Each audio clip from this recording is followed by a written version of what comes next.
gostaria de agradecer imensamente pelo espaço que está sendo conferido para a nossa categoria, cumprimentar também a doutora Ivana, a doutora Cristina, que estão nos brindando com a presença aqui nesse evento, cumprimentar as colegas que me antecederam, excelentes exposições, vamos ver se a gente consegue fazer abordagens complementares, né? E gostaria de cumprimentar a todos e a todas e a cada um dos colegas oficiais de justiça que estão aqui presentes. Eu estou vendo aqui de todos os estados se organizaram, ainda aqui em cima do laço, as nossas entidades assim, têm uma dificuldade de organização, nós somos um grupo pequeno, né? Nós somos cerca de 30 para 35 mil oficiais, então esse auditório lotado aqui, senadora, ele representa um imenso esforço de organização das nossas entidades. Muito obrigada por esse espaço.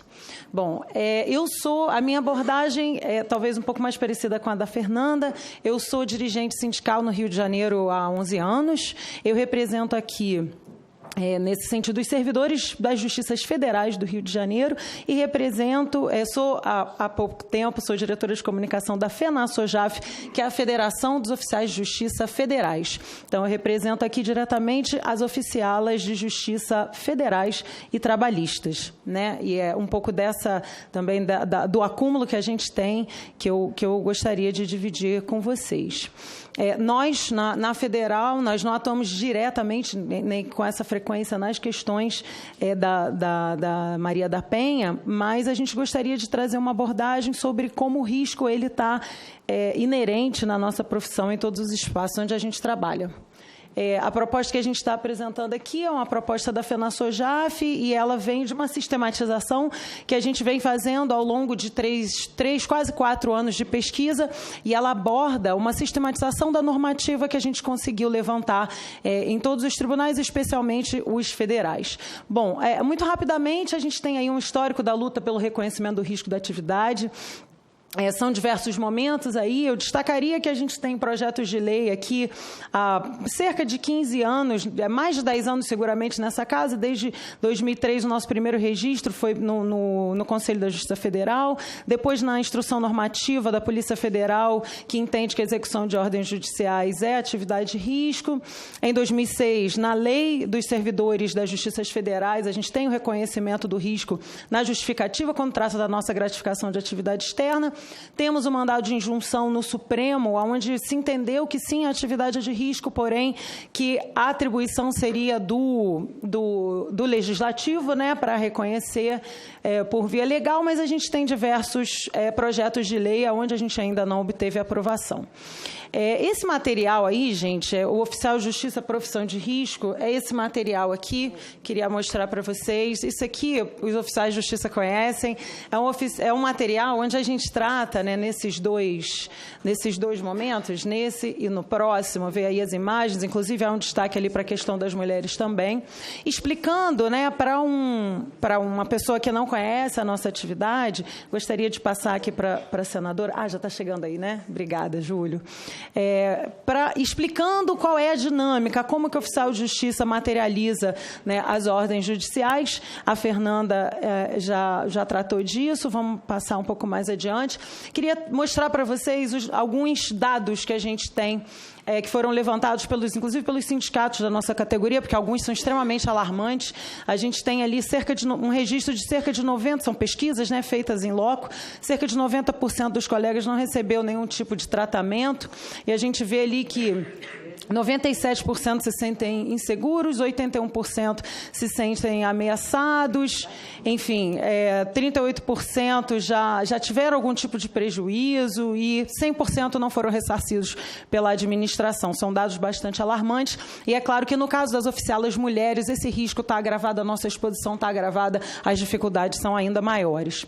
Aí, rapidamente, esse é um dossiê da ASOJAF, da Associação dos Oficiais Federais de Goiás, sobre os crimes cometidos contra os oficiais de justiça, também é geral, né, contra oficiais e oficialas. Você vê que os dados são alarmantes, né, são crimes de desacato, assalto, ameaça, tentativas de assassinato, a distribuição pelos estados, né, que a gente, é sempre bom ver que está em todos os estados, não é setorizado.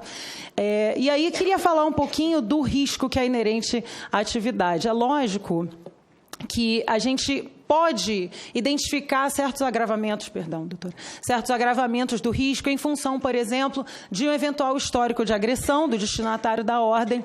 Natureza da diligência, claro, se você vai fazer uma reintegração de posse, é esperado que o risco também seja agravado. Local da diligência, eu, por exemplo, sou oficial de justiça, eu sou oficial federal, trabalho com matéria criminal, atuo na cidade de Duque de Caxias, no Rio de Janeiro, que é da Baixada Fluminense, um dos municípios, uma região das mais violentas do estado do Rio. E no meu bairro eu tenho, por exemplo, o Parque Beira-Mar. Beira-Mar traz de repente, alguma lembrança para vocês? É a origem de um criminoso, enfim, dos mais conhecidos da história do nosso país, e os desdobramentos todos isso estão na minha área. E a gente trabalha sozinho, sem viatura, sem segurança, sem porte de arma, sem nenhum equipamento de proteção. Você vai com o seu mandado, você e Deus, para quem acredita, né? Mas, então, o que a gente gostaria de destacar é a imprevisibilidade da reação do destinatário da ordem como um fator comum a todos os oficiais de justiça, independente da área, da matéria com que trabalha e do tipo de diligência que está cumprindo. Queria trazer para vocês o caso da Sandra. Foi uma colega estadual lá de São Paulo. A Sandra foi cumprir, no dia 23 de abril de 2009, uma busca e apreensão de uma moto. Ela já tinha feito contato com o destinatário da ordem, então ela entendeu que ela não precisava de auxílio policial naquele dia.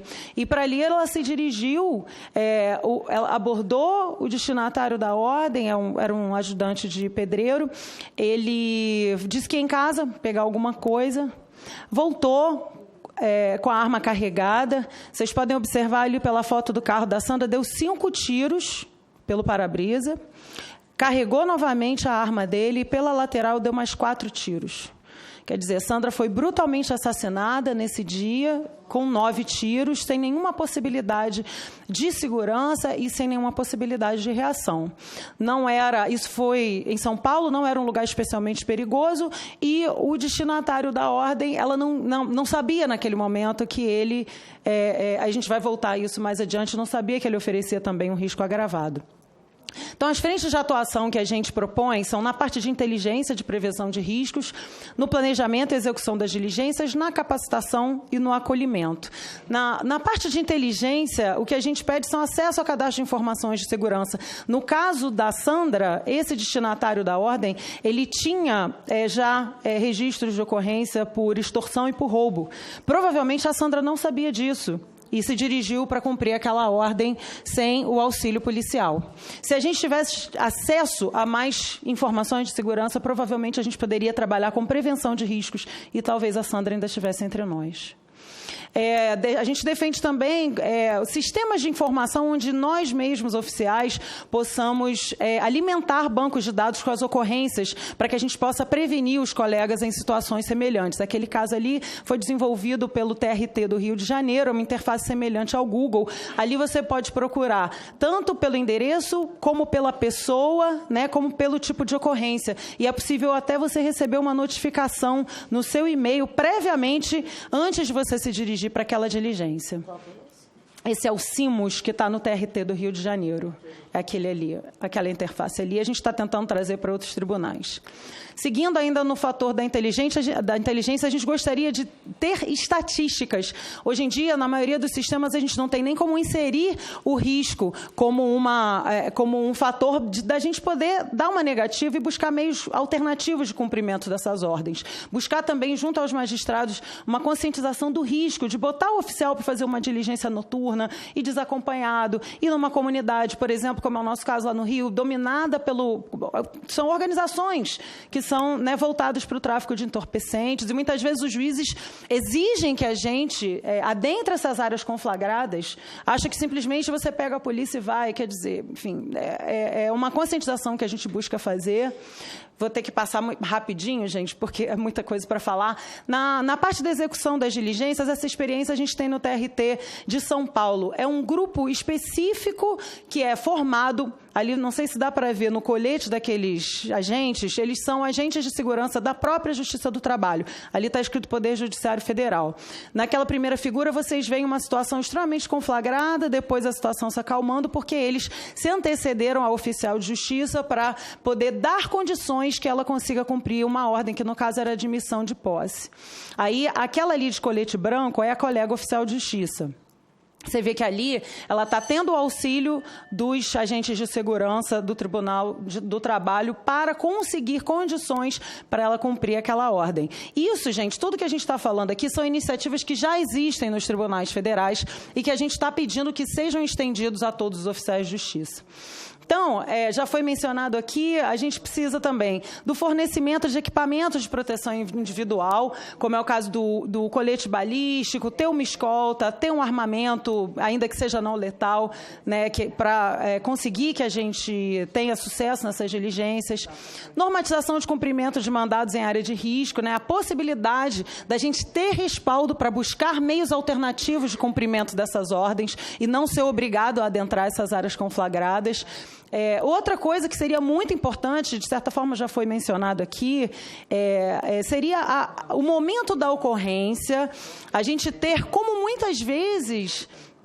Aí, doutora Ivana, muitas vezes a gente já tem isso para os magistrados, que através dos gabinetes de segurança institucional, já tem um suporte de segurança para os magistrados, e a gente faz uma reflexão de que assim, o magistrado que está prolatando uma ordem, e obviamente ele está provocando ali uma situação de conflito de interesses que será agravada, esse magistrado está dentro do gabinete dele, com ar-condicionado, ele tem escolta, de agentes armados. Nós que somos a ponta de lança, que estamos lá no cumprimento da ordem, a gente não tem acesso a nenhum aparato de segurança, nenhum. Isso é muito grave.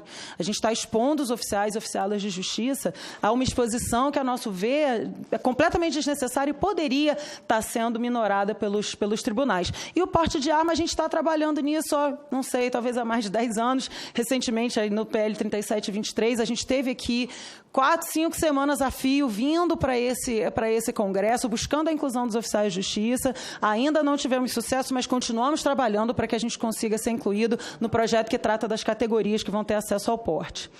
E capacitação, gente, isso aí eu acho que teria que ser absolutamente prioritário em todos os nossos tribunais.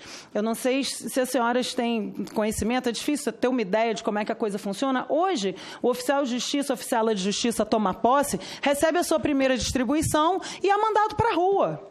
A gente não tem qualquer tipo de capacitação nem de formação. E a nossa proposta é que isso fosse feito preferencialmente no momento da posse, que nenhum oficial de justiça seja obrigado a ir para a rua sem um mínimo de formação. Então, o que a gente reivindica? Que sejam abrangidos nesses cursos. E veja, gente, não precisa ter um custo muito alto. A gente tem quadro próprio dos nossos agentes de segurança, ou mesmo mediante convênios com as polícias. Mesmo com as polícias, doutora, porque a gente gostaria de ter formação em quê? Mediação de conflitos, porque a gente cumpre muito esse papel de conciliador, a gente vai tentar conseguir conciliação, e aí a gente lida direto com os conflitos de interesses lá na ponta de lança. A gente gostaria de ter acesso à prevenção de riscos, defesa pessoal. Isso teria que ser básico para todos os oficiais de justiça, e a gente não tem nenhum acesso, ou acho que 90% dos tribunais não dão. A gente precisaria ter direção defensiva. Quantas vezes no Rio de Janeiro, eu tenho um dado terrível, eu sou oficial na Baixada Fluminense, como eu já disse aqui, e cerca de 1/3 dos colegas da Baixada Fluminense já foram abordados com arma de fogo. Isso é um absurdo. A gente não ter nenhum meio de prevenção, a gente não ter nem respaldo para deixar de cumprir a ordem em área conflagrada quando for o caso. Então, lá no Rio de Janeiro, a gente teve um curso de autoproteção dos oficiais de justiça. Infelizmente, cerca de nem 1/10 dos oficiais de justiça tiveram acesso a esse curso. A gente gostaria que fosse para todos. Mas só para dar uma ideia, ali estão só oficialas de justiça que fizeram esse curso. Num primeiro momento, a gente fica um pouco chocado com essas imagens. Para mim foi difícil fazer esse curso, porque, afinal de contas, não é a nossa área, né? A nossa formação não é em segurança, mas foram noções importantíssimas. Aquilo ali, gente, não é para ensinar ninguém a lutar, nem nada disso. Foi um curso de 2 dias, onde a gente teve noções mínimas para conseguir se esquivar de eventual agressão. E já aconteceu com muitos dos nossos colegas. E a maioria de nós não está tendo acesso a uma formação mínima como essa. E também a direção defensiva. A gente fez um convênio com as Forças Armadas, foi levado, né, para esse lugar aí do Exército, onde a gente aprendeu essas noções mínimas. Para mim, teria sido muito útil. Assim que eu tomei posse, eu tinha, sei lá, 3, 4 meses de empossada e trabalhando perto. Só na minha área eu tenho 4 comunidades, 4 favelas. Então, você está trabalhando, eu era inexperiente, trabalhei à noite, não deveria ter feito isso. Na época, não tinha essa noção, achei que era importante cumprir o mandado de qualquer jeito. A pessoa só está em casa à noite, você vai à noite, não está errado. Tem que buscar meios alternativos. Então, o que aconteceu? Eu estava diligenciando no entorno de uma comunidade que se chama Vai Quem Quer, bem sugestivo, né? Então, eu não queria, mas tinha que ir. Então, você dá de cara com uma barricada, que é aquelas barreiras que os traficantes colocam no entorno da área que eles consideram deles.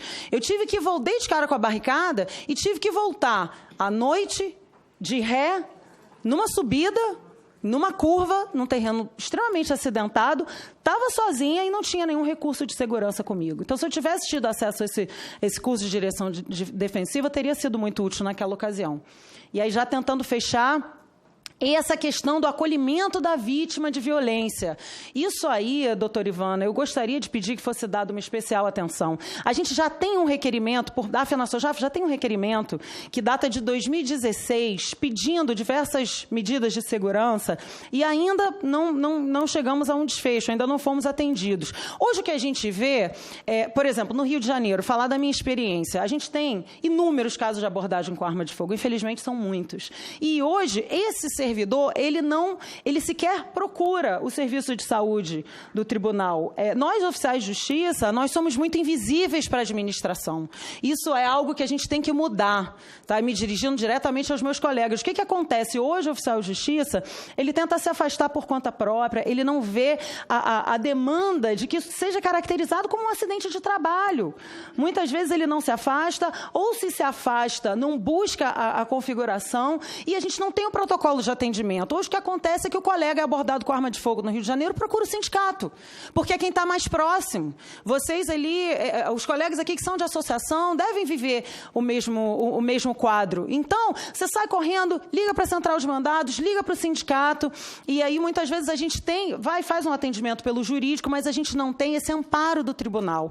E muitas vezes até o tribunal tem um serviço de saúde, mas nós ainda não temos esse, vamos dizer assim, não se prioriza e não se busca dar visibilidade ao que acontece com o oficial de justiça nas ruas. É importante que a gente certifique e que a gente se faça ver pelos tribunais. Isso aí chamando também a responsabilidade para nós. E aí que a gente tenha um protocolo de atendimento dessa vítima de violência, né? Então, as propostas de atuação aí para fechar, que a gente mantenha os GTs, os grupos de trabalho dos oficiais estaduais e federais, né? A gente vem caminhando conjuntamente, vamos continuar caminhando, e aí seria a atuação junto aos tribunais e aos conselhos superiores, e aí mencionei, doutora Ivana, o requerimento do grupo do GT de segurança. Muitas dessas medidas que são propostas aqui, elas estão lá, já tem pedido disso no CNJ, e a gente gostaria de dar andamento, de ver mais visibilidade. Obviamente que aqui no plano legislativo, já foi mencionado, já tem 10, 15 anos que a gente vem tentando ver aprovadas essas medidas e estamos com muita dificuldade de que o risco seja reconhecido, e a gente está buscando agora uma nova frente de atuação das entidades, atuar junto ao Parlamento do Mercosul, também chamado de Parlasul, e nesse sentido queria dividir com vocês o resultado do primeiro Congresso Internacional de Oficiales de Justiça e Oficiales Notificadores, Trabalhadores, que aconteceu em Buenos Aires, agora na semana passada, e as entidades que estão firmando, que são as 3 entidades nacionais dos oficiais de justiça brasileiros, mais a entidade argentina e a União Internacional dos Oficiais de Justiça, que se propuseram a empreender todos os tipos de esforço para que seja reconhecido o risco da atividade, seja no Brasil, seja em órgãos regionais, seja em órgãos nacionais e internacionais. Qual que é o nosso objetivo? Que vindo, por exemplo, do Mercosul, eventualmente da OIT, nós vamos batalhar também, o reconhecimento do risco da nossa atividade, senadora, a ideia é que a legislação brasileira seja adequada para poder atender a esse requisito. Então, para fechar, a gente gostaria de reafirmar que a segurança é uma bandeira de luta prioritária das entidades representativas dos oficiais de justiça. É para isso que nós estamos aqui, buscando aqui, entre os colegas estaduais, federais, buscando espaço, né, seja no parlamento, seja na mídia, em todos os espaços que a gente puder, para que esses requisitos, né, essas condições de trabalho nossas sejam atendidas. Muito obrigada, senadora, pelo espaço. Agradeço a atenção dos colegas. Um bom dia a todos.